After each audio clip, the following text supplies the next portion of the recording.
ফেরদৌস জানতে চেয়েছেন, তাহাজ্জুদ নামাজ কি ঘর অন্ধকার করে পড়তে হবে, এর কোনো ভিত্তি আছে কি?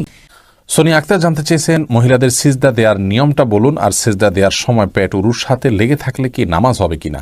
খন্দকার ফয়সাল ইসলাম লিমন জানতে চেয়েছেন, গর্ভবতী মেয়েরা যদি ব্যাক পেনের কারণে বসে নামাজ আদায় করেন তাহলে কি সঠিক হবে। আসমাউল হোসনা ফেনু জানতে চেয়েছেন, পিরিয়ড অবস্থায় মৃত ব্যক্তির কাছে যাওয়া যাবে কিনা। পরাজিত মনে নামাজ সূরা ফাতিহার পর আরেকটা সূরা পড়ার আগে বিসমিল্লাহ পড়া কি আবশ্যক। কাকুলি শেখ জানতেছেন, সাহসিদাতে কি সেজদার তাসবিহ পড়ব। রোশনার খাতুন জানতে চেয়েছেন, মৃত ব্যক্তির জন্য হাফেজ ডেকে কোরআন খতমা মিলাদ দিলে মৃত ব্যক্তির কোনো লাভ হবে। সেটা আপনি জানতে চেয়েছেন, অবাধ্য সন্তানকে বাধ্য করার কোনো উপায় আছে কি। চিতানি ইসলাম জানতে চেয়েছেন, টয়লেটে যাওয়ার সময় মাথায় ঘোমটা দেওয়া কি আবশ্যক। হাসান জানতে চেয়েছেন, অসুস্থতার কারণে কেউ অযাচিত লোম 40 দিনের মধ্যে পরিষ্কার করতে অক্ষম হলে কি নামাজ আদায় হবে। লামিয়া রহমান মোমো জানতে চেয়েছেন, মুখের তিল বা আঁচিল উঠানো কি হারাম। সাদিক জানতে চেয়েছেন, মানুষ মারা গেলে মাইকিং করা জায়েজ আছে কিনা। মোস্তাকিম জানতেছেন, ব্যাংকে চাকরি করা কি হারাম। আয়েশা সিদ্দিকা জানতেছেন, ফেসবুকে মৃত ব্যক্তির ছবি দেয়া বারবার কতটুকু শরীয়ত সম্মত। কাকুলি শেখ জানতেছেন, বাজনা বাজানো ছাড়া ঘরের মধ্যে যেখানে কোনো নন মাহরাম নেই সেখানে কি গান গাওয়া যাবে। সেটা আপনি জানতে চেয়েছেন, অবাধ্য সন্তানকে বাধ্য করার কোনো উপায় আছে কি। অবাধ্য সন্তানকে বাধ্য করার জন্য ছোটবেলা থেকেই তার সাথে সেভাবে ইসলামিক যে আপনার ইসলামের যে নির্দেশনা আছে একজন প্যারেন্টসের জন্য প্যারেন্টিংয়ের বিষয়ে, সেগুলোকে লক্ষ্য করা উচিত। তাকে সালাতের নির্দেশ দেওয়া, নিজের সালাতে অভ্যস্ত করা, ভালো পরিবেশ দেওয়া, এগুলো না করে এরপরে বড় হওয়ার পরে অলৌকিক কোনো পদ্ধতিতে তাকে আপনি বাধ্য করে ফেলবেন, এরকম কোনো সুযোগ নেই। তারপরেও আপনি তাকে সৎসঙ্গ দিলেন, নেককারদের সোহবতে নিলেন এবং তার জন্য আল্লাহর কাছে মনে প্রাণে দোয়া করলেন, আবার দোয়া সন্তানের জন্য কবুল হয়। এইরকম বিভিন্ন উদ্যোগের মাধ্যমে আপনি তাকে সৎপথে আনতে পারেন, বাধ্য করতে পারেন। চিতানি ইসলাম জানতে চেয়েছেন, টয়লেটে যাওয়ার সময় মাথায় ঘোমটা দেওয়া কি আবশ্যক। এটা উত্তম এবং ভালো। অনেক ওলামা ইকরাম উন্মুক্ত মাথায় যাওয়াটাকে মাকরুহ বলেছেন। পরাজিত মনে নামাজ সূরা ফাতিহার পর আরেকটা সূরা পড়ার আগে বিসমিল্লাহ পড়া কি আবশ্যক না আবশ্যক না সুন্নাহ পড়া ভালো, উত্তম, পড়া উচিত, না পড়লে গুনাহ হবে না। লামিয়া রহমান মোমো জানতে চেয়েছেন, মুখের তিল বা আঁচিল উঠানো কি হারাম। মুখের যে তিল বা আঁচিল আছে এটা যদি দৃষ্টিকটু হয় এবং আমাদের জন্য নানান দিক থেকে ত্রুটিপূর্ণ হয় তাহলে সেটা তোলা যেতে পারে। তবে আপনার আজকাল এই যে সূক্ষ্মভাবে লোমগুলো তোলা এবং এই জাতীয় অনেকগুলো কাজ আছে, যে কাজগুলো আপনার শোভাবর্ধনের নামে আমরা করে থাকি, সেগুলো করা যাবে না। সাদিক জানতে চেয়েছেন, মানুষ মারা গেলে মাইকিং করা জায়েজ আছে কিনা। মানুষ মারা গেলে তার মৃত্যুর সংবাদটা শুধু প্রিয়জনদের জানানো হলো যে তিনি মারা গেলেন, এটুকু মানুষকে জানানোতে দোষের কোনো কিছু নেই। তবে এটা নিয়ে দীর্ঘ আলোচনা আছে, এটা নিয়ে আমরা ইনশাআল্লাহ দিনে কথা বলবো ভিন্ন কোনো ভিডিওতে। মোহাম্মদ মুস্তাকিম জানতেছেন, ব্যাংকে চাকরি করা কি হারাম। ব্যাংক যদি সুদী হয় তাহলে সেখানে সুদের সাথে সরাসরি সম্পর্ক থাকলে সে চাকরি করা তো অবশ্যই হারাম হবে। খন্দকার ফয়সাল ইসলাম লিমন জানতে চেয়েছেন, গর্ভবতী মেয়েরা যদি ব্যাক পেনের কারণে বসে নামাজ আদায় করেন তাহলে কি সঠিক হবে। জি, দাঁড়া যদি স্বাভাবিক নামাজ পড়তে গেলে ব্যাক পেইন হয় তাহলে সেটা এবং সেটা অসহনীয় হয়, কষ্টকর হয়, তো রিস্কি হয়, তার জন্য পড়ে যাওয়ার আশঙ্কা থাকে, তাহলে তিনি ইনশাআল্লাহ বসে সালাত আদায় করতে পারবেন।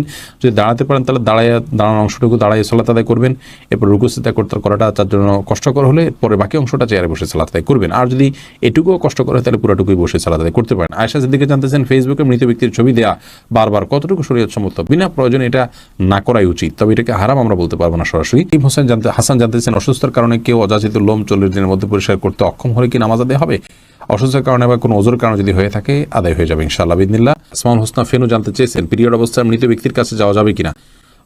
যাওয়া যাবে, এতে কোনো অসুবিধা নেই। কাকুলি শেখ জানতেছেন, সাহসিদাতে কি সেজদার তাসবিহ পড়বো। জি, অবশ্যই আপনি সেজদার তাসবিহ পড়বেন।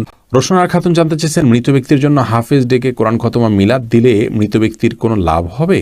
মৃত ব্যক্তির জন্য হাফেজ ডেকে কোরআন খতম পড়া, মিলাদ পড়া কোনো শিক্ষা ইসলাম দেয়নি। এটি সম্পূর্ণ আমাদের দেশীয় সংস্কৃতি বা আঞ্চলিক সংস্কৃতি বা আমাদের বানানো সংস্কৃতি। মৃত ব্যক্তি নিজে তেলাওয়াত করলে তার সব তিনি পাবেন, আমরা তেলাওয়াত করলে তার তেলাওয়াত করে তার সব তার জন্য পৌঁছাতে চাইলে সেটি অনকলানত জায়েজ আছে। কিন্তু হাফেজ বা হুজুরদেরকে ডেকে এনে তেলাওয়াত করানো এবং তার জন্য পেমেন্ট করা, যেটা আমাদের দেশে প্রচলিত আছে, এটি ইসলাম শরীয়তের দৃষ্টিকোণ থেকে জায়েজ কাজ নয়। যেটি করছেন এবং যিনি করাচ্ছেন সবাই গুনাহগার হবেন। ফেরদৌস জানতে চেয়েছেন, তাহাজ্জুদ নামাজ কি ঘর অন্ধকার করে পড়তে হবে, এর কোনো ভিত্তি আছে কি। তাহাজ্জুদের নামাজ এটা আমরা ঘর অন্ধকার করে লাইট বন্ধ করে পড়তে হবে এর কোনো ভিত্তি নেই, বরং সেটা আপনার যেভাবে সেভাবে আদায় করতে পারেন। আপনার মনোযোগের জন্য আপনি যদি আলো আধার করে নিতে পারেন, ডিম আলো করে নিতে চান তো সেটি করতে পারেন, কোনো অসুবিধা নেই। তবে অন্ধকারেই পড়তে হবে এমন কোনো বাধ্যবাধকতা বা নিয়ম নেই। কাকুলি শেখ জানতেছেন, বাজনা বাজানো ছাড়া ঘরের মধ্যে যেখানে কোনো নন মাহরাম নেই সেখানে কি গান গাওয়া যাবে? শুধু খালি গালা যদি গানের অর্থ খারাপ না হয় গাইতে পারেন, সে মানুষ সামনেও গাইতে পারেন, বিশেষ করে মানে মাহরাবদের সামনে মহিলারা।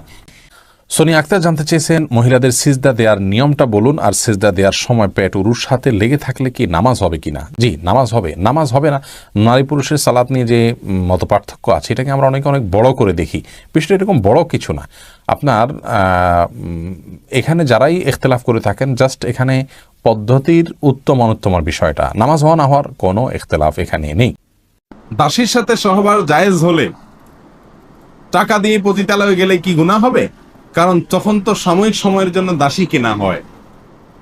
অত্যন্ত আফসোসের বিষয় যে প্রশ্নকর্তার দাসী সম্পর্কে ধারণা নাই। কৃত দাসী, সাধারণ দাসী না, কৃত দাসীর সাথে সহবাস করা জায়েজ আছে, স্ত্রীর মতো আচরণ করা জায়েজ আছে। কার জন্য? ওই কৃত দাসীর যে মালিক তার জন্য। কৃতদাসীকে তিনি মনে করেছেন কৃতদাসী মানে হলো বাসার কাজের লোক। নাউজুবিল্লাহ। কৃতদাসী হলো যুদ্ধের পরে, মনে করেন মুসলিমদের সাথে অমুসলিমদের যুদ্ধ হলো, সেই যুদ্ধের পরে পরাজিত যারা, তাদের মধ্য থেকে যারা বন্দী হয়ে চলে আসছে যুদ্ধবন্দী, এদের মধ্যে পুরুষদেরকে বলা হয় কৃতদাস আর মেয়েদেরকে বলা হয় কৃতদাসী।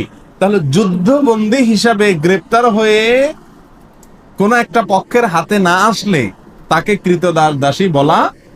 যদি একটা লোক কাজের লোক হয়, কাজের বুয়া হয়, পুরুষ হোক মহিলা হোক, সে কখনো কৃতদাসী না। কৃতদাসী যাকে ক্রয় করা হয়, বিক্রয় করা হয়, এ অপশন আছে।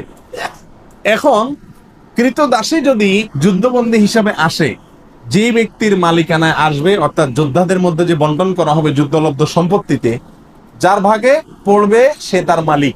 সে চাইলে তাকে রাখতে পারে, চাইলে তাকে বিক্রিয়া করে দিতে পারে। এ হলো কৃতদাসী সম্পর্কিত সংক্ষেপে কথা। এখানে কৃতদাসীর সঙ্গে সহবাস করাকে ইসলাম এলাও করেছে কেন? এটা নিয়ে আমাদের নাস্তিক ভাইদের বা নাস্তিক বন্ধুদের প্রশ্নের কোনো শেষ নেই। তারা বলে, হ্যাঁ, একজন কৃতদাসীর সাথে ইসলাম সহবাস করাকে কিভাবে বৈধ করেছে? কেন বৈধ করেছে আমি সংক্ষেপে শুধু বলতে চাই। মনে করুন বাংলাদেশের মানুষের সাথে অন্য কোন দেশের মানুষের যুদ্ধ হলো, যুদ্ধে যারা গ্রেপ্তার হয়ে বাংলাদেশের মানুষের কাছে চলে আসলো, তাদেরকে যদি পরাজিত শক্তি যারা, তারা তাদের যুদ্ধবন্দীদেরকে নেওয়ার জন্য কোনো চুক্তিতে আসতে পারলো না, যে কোনো ভাবে নিতে পারলো না, ফেরত নিতে পারলো না, এখন এই লোকগুলা যুদ্ধবন্দী হিসাবে যাদের হাতে আছে তাদের কাছে কিভাবে থাকবে? ছেলেদেরটা তো যেমন তেমন কাজ কাম করলো, সমস্যা নেই। মেয়েরা তো বাসা বাড়িতে থাকবে। তাহলে এই মেয়েটা বাসা বাড়িতে থাকলে তার নিরাপত্তার কোনো রাস্তা আছে? কোনো রাস্তা নেই। একজন নিরীহ মেয়ে যদি আপনার বাসায় থাকে, আপনার ভেতরকার পশুত্ব তার প্রতি হামলে পড়ার জন্য আপনাকে প্ররোচিত করবে কি করবে না?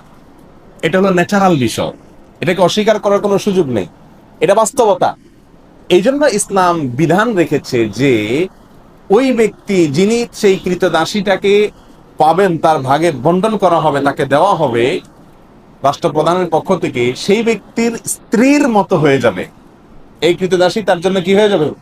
স্ত্রীর মতো হলে তার সন্তান, তার ভাই, তার অন্য কোনো লোক তার দিকে লোলুপ দৃষ্টিতে তাকাবার কোনো স্কোপ থাকবে না। এটা হলো তার জন্য এক ধরনের নিরাপত্তা নিশ্চিত করা। আমি কি বুঝাতে পারছি?